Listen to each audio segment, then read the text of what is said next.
పశ్చిమ గోదావరి జిల్లా నర్సాపురం పార్లమెంట్ అభ్యర్థి భూపతి రాజు శ్రీనివాస వర్మ ప్రచారం జోరు పెంచారు. మొగుల్తూరు మండలం కాళీపట్నం గ్రామం నుంచి భారీ బైక్ ర్యాలీ చేపట్టారు. ముత్తాలపల్లిలో ముత్తాలమ్మ అమ్మవారిని దర్శించుకుని ప్రత్యేక పూజలు నిర్వహించారు. అనంతరం పేరుపాలెం తూర్పు, సీతారాంపురం, నర్సాపురం రోడ్ షోలో పాల్గొన్నారు. ప్రభుత్వ ప్రజా వ్యతిరేక కార్యక్రమాలపై బీజేపీ పోరాడుతుందన్నారు. 7 నియోజకవర్గాల్లో కూటమి అభ్యర్థులు విజయం సాధిస్తారని ధీమా వ్యక్తం చేశారు.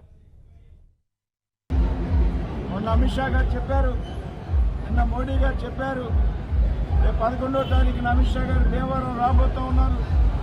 ఈ ప్రభుత్వాన్ని సాగనంపాలా, ఇంత అవినీతికరమైనటువంటి ప్రభుత్వం అధికారంలో అంటుకుంటానికి వీలు లేదనే విషయాన్ని వారు చెప్పడం జరిగింది.